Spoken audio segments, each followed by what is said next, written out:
Hi, I'm Brad King. I'm the editor and director of the ETC Press, one of two university presses at Carnegie Mellon. And today I'll be talking with Pamela McCorduck, who has a book coming out called This Could Be Important, My Life and Times with the Artificial Intelligentsia, and also the author of one of the most important books on artificial intelligence in this world, Machines Who Think.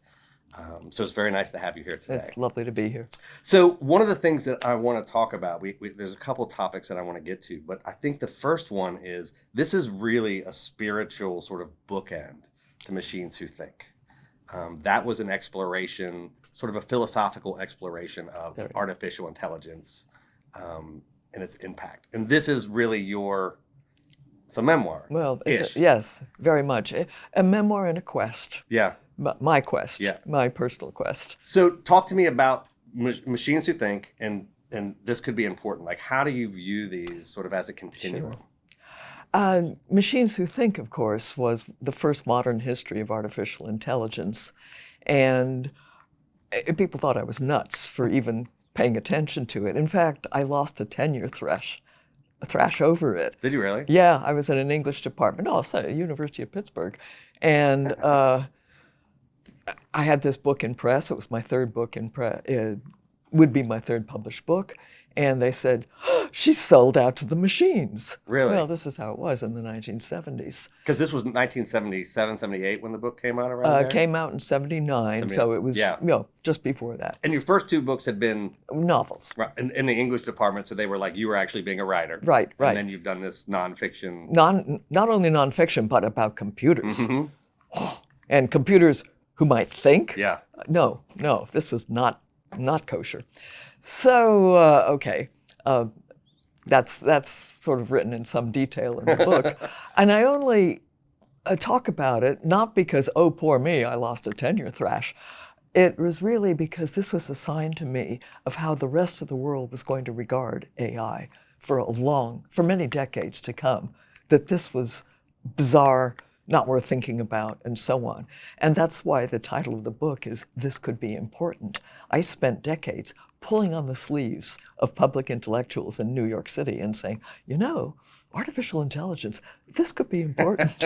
And this book that will be published in October is this sort of your story discovering this, because you weren't a technologist, me, like you came to this as a writer. Absolutely. And so how does that happen? How do you end up writing about this thing that people think is a little crazy? I mean, up until very recently thought was crazy. I'm sure there are plenty of people who still think they're wrong, but it's kind of a bizarre story. I was working my way through college at Berkeley. And these two young assistant professors came up to me, and they were from Carnegie Tech in those days. And they said, we know you're graduating in January, you're going to go to graduate school in the fall. How about using those 9 months to work on our book? And I said, yeah, sounds great. What's it about? And they said, well, it's about artificial intelligence. Now, this is 1960. And I say, I've heard the term. Mm-hmm. What does artificial intelligence mean? And one of these two young guys is a man named Ed Feigenbaum, who later went on to great glory. And he says, well, it's machines doing things that if humans did them, we'd say, that's intelligent behavior. Now, that's a very fluid behaviorist description, but I've never heard a better one, frankly. Yeah. So I worked on this book called Computers and Thought. It's the first book of readings in AI. And then I was going to go off to graduate school. Well, that didn't happen. And a couple of years later, Ed called me again and said, I'm at Stanford now where they have a real computer science department. Why don't you come down and be my assistant? And it was those 2 years at Stanford that just inculcated me with the whole idea that this is going to happen. Yeah. Well, and it's right in the middle of, Xerox PARC, Stanford, like all of that is the center piece of this. Silicon Valley is a gleam in somebody's eye. Yeah. Those are still cherry orchards. Yeah. Those are still stone fruit orchards. Yeah. Anyway, it was happening, and I was there. And it was sort of, when you say you're an assistant, like, what were you doing in the lab? Well, because you were sort of involved in, right, in lots of different things. I was still an English major, you know. Right. But that's what I mean. Like you're involved, but like from the outside, Very much seeing all of this stuff happening. Artificial intelligence has always been a spectator sport for me, and it was then too. Yeah. One of my first projects there was to go around the campus and ask the users what they used it for. Nobody knew. And a second question was, and if you had more power, what would you do? So you were doing like user experience and design without even knowing it. Because it wasn't a thing, we right? didn't call it. Yeah, you were just asking people. Go find out what these people are doing. That's the most interesting. We were talking about this earlier, is that I sort of felt like I went to Berkeley years later, like I wrote for Wired years later. And when I was at Wired, when we were writing about things, artificial intelligence, even in the late 90s and early aughts, was not something we thought about because it had been promised for so long and it had never really, in a way that it is today, sort of broken through. And so we didn't really write that much about it. We sort of brushed it off as this thing. When did you know? When were you in that sort of continuum where you saw things and you were like, oh my gosh, like this is real and this is happening? Yeah. I would say the early aughts. But that's pretty late because don't forget, I've been fooling around with this since the mid-70s. Yeah. But from the mid-70s on, it was always, is this really going to work? Is this? And yes, the promises, I need to say a little bit about the promises. Most of the promises were made by entrepreneurs and people who wanted to get rich on IPOs. Mm-hmm. The scientists themselves were actually quite a bit more cautious. Yeah, as they tend to be. As we hope this will work. Right. And, John McCarthy used to say, AI will come in 400 or 400 years. Now, the exception to that was Herb Simon. He would make the most outrageous predictions, and I would kind of call him on them and say, why did you say that? He said, oh, it just sounded interesting. Yeah, well. Right. This is how we get into trouble. Right. Things that sound interesting. But most of the promises, so-called, were really driven by, one part, entrepreneurs who wanted to make money, get investors, and one part, editors who said, well, that's not enough. Can you tell me, give me some predictions. Yeah. I've been on both sides of that particular thing. You know that issue. So one of the things about the book that I have loved is because it's a memoir, but it's not really about you. It really is about you moving through and sort of meeting these people and working with them, and in some cases being married to them. And the piece about McCarthy. Right. I've read about John McCarthy forever, right? Like that's just in the work that I've done. And there was the moment when you had this interaction with him. Yeah. It was the first time that I'd ever seen him as something other than a computer guy. Oh. Tell me about this moment that you... I was about to go to New York. I'd separated from my first husband, and I was at a party at Ed Feigenbaum's and walked out. It was time to leave, and John followed me. And he said, let's go have a cup of coffee. So we went to some place on El Camino that was the most garish coffee shop you can possibly imagine. Turquoise and orange, that style. That's amazing. And we sat and talked. And I'm sure the first thing we talked about was rock music, because that was what we both loved. I'd seen him up at Winterland and so on. That's amazing. And then I decided, let's make the conversation interesting. And I said, John, and most people think you're odd. And there was this dead silence, and I thought, well, that's it. You just... And he said, no, I'm just shy. Brad, that was such an illumination for me, such a moment. Yes, of course. Why didn't I recognize that? He's just shy. Yeah. And everything that we attribute to his weirdness is in many ways a sense of his shyness.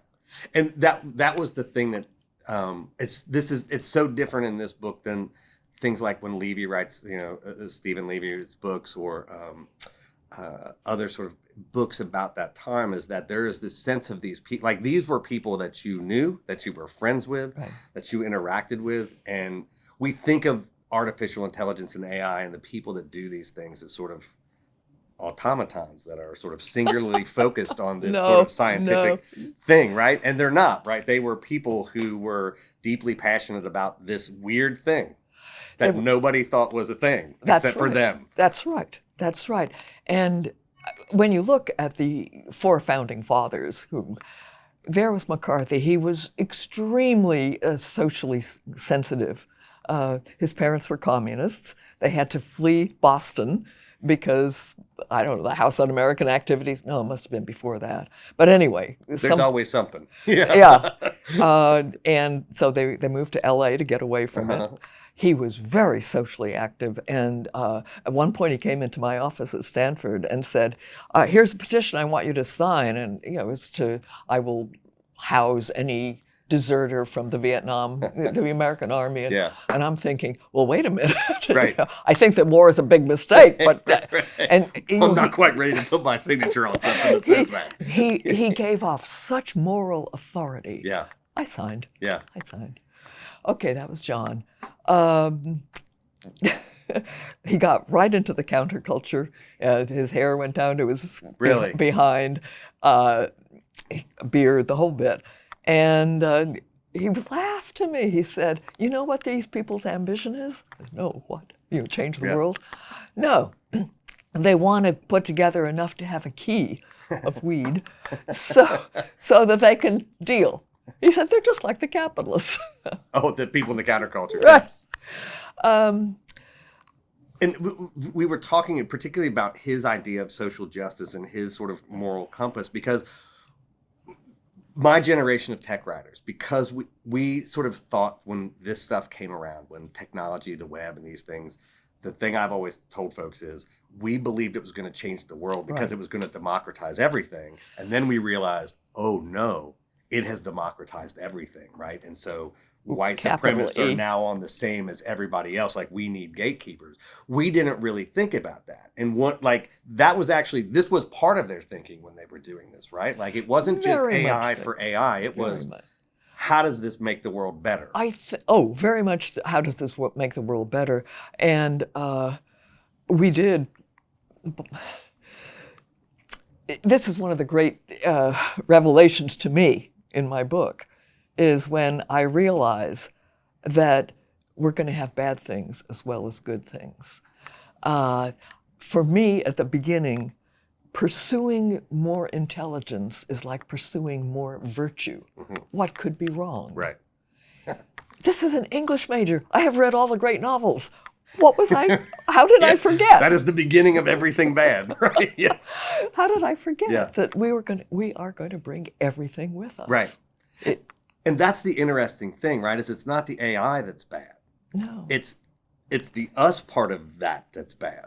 Right. But these things get and we were talking about healthcare, insurance, like all the ways in which AI now is sort of baked into the world that we don't even think about. Right.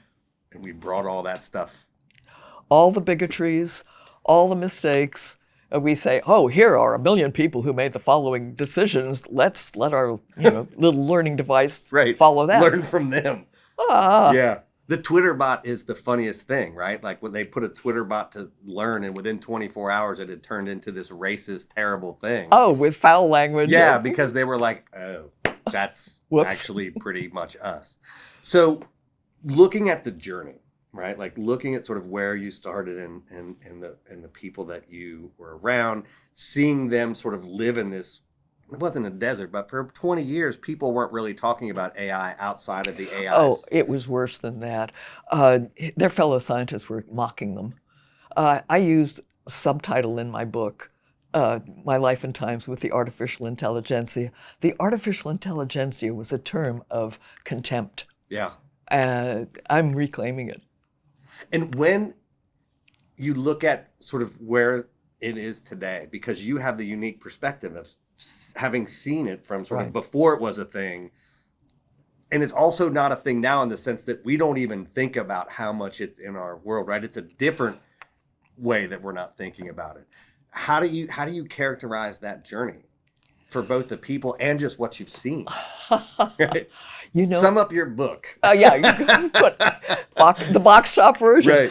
Right. I can't. It still staggers me that all this has happened in my lifetime and that I've lived long enough to see it go from this totally fringe science to permeating our culture today. What do you think is the most, if you said, these are the 3 most interesting things that I see with it today? Could we hold the camera for a moment?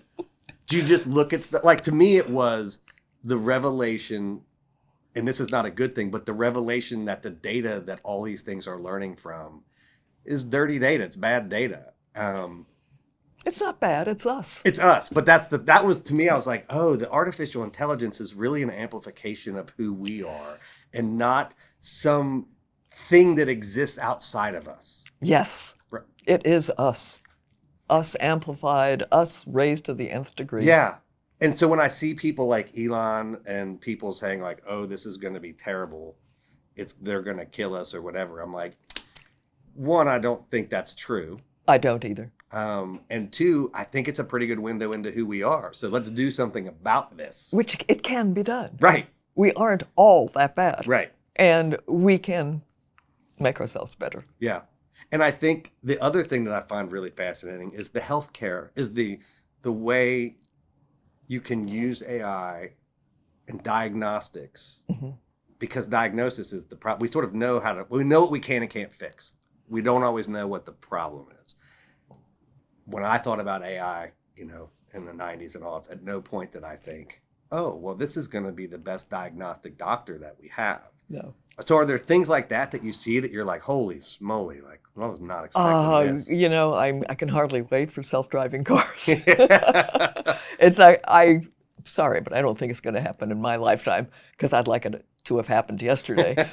I am in wonderment. Every app that comes out, oh, that's an interesting app. The bad apps, the deep fakes. Yeah. I think, oh, yeah. This is terrible, but isn't it interesting? Yeah. Yeah. This is when it's bad to be a technology writer because you both have that, like, this is going to end the world. But also, that's amazing. Then you start worrying about what the sources are. Right. And do we go back to the very well-placed sources? Right. Or do we let anybody have their thing? And do we even have a choice in the matter, right? Like, it feels a little at times, you see the deep fakes happening and you're like, well, this is how the dystopian future begins. When if nothing is real and everything is democratized, I feel like that's way more of a concern than the machines rising up and taking over. I agree. Right? Completely. Like, the amplification of this is I agree. us.